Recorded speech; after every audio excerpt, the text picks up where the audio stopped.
Hi everyone, my name is Sarita Bartaula and today I'll be presenting on human rights in South Asia. Let me share my screen. Can you see my screen? Can see it, yes.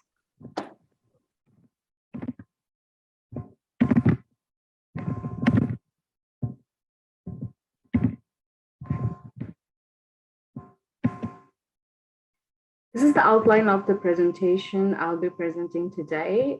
Just to save the time, I'll start my presentation with a saying by Asma Jahangir. In 2005, during her lecture in Wilson Center, Asma Jahangir said, "If you want to be with your establishment, then the sky is a limit.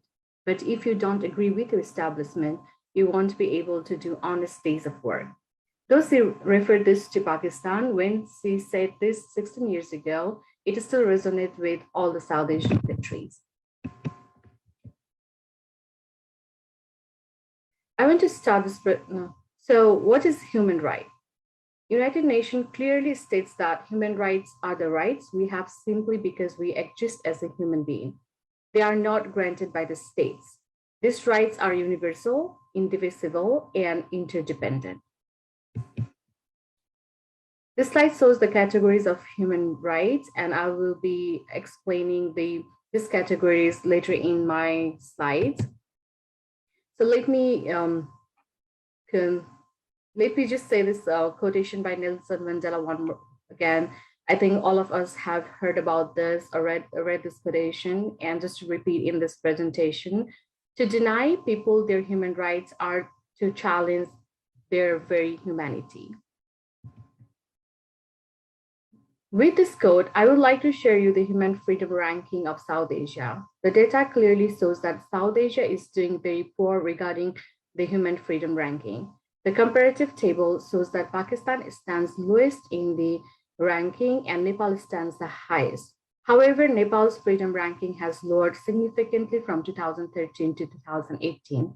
Amnesty International states that the space of freedom of expression is shrinking across South Asia. Pakistan is one of the world's most dangerous countries for journalists.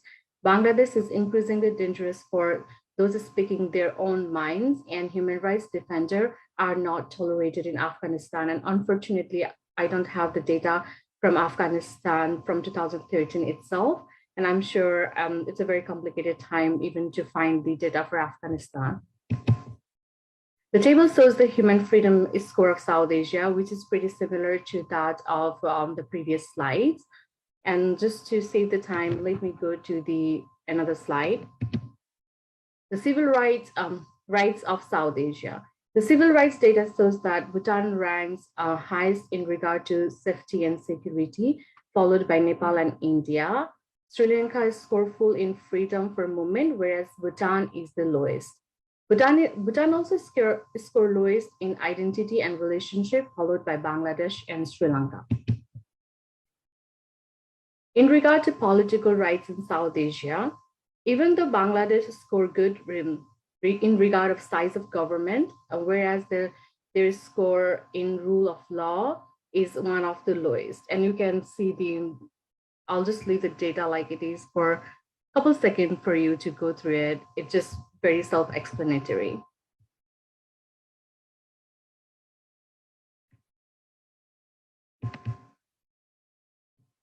With a lot of room to improve in comparison to other rights in South Asia, it seems like economic rights in South Asia is doing pretty good. And still there are lots of room to improve in regards to cross-border trade and sound money. Culture and social rights in South Asia. I think this is one of the huge issues that we have been talking all the time whenever we meet. The South Asia overall score is very low in regards to religious freedom. Pakistan scored the lowest in regards to the religious freedom, followed by India, Bhutan, Bangladesh, Nepal, and Sri Lanka. These are some of the news I want to share with you, which have draws the national and international attention for the South in regards to human rights in South Asia. As the news of religious intolerance, caste-based discrimination, gender discrimination, child marriage, corruption, and many more human rights violations keeps getting into the news, South Asia has a long way to go. And as said by Asma Jangir, we have to keep raising our voice. Thank you so much.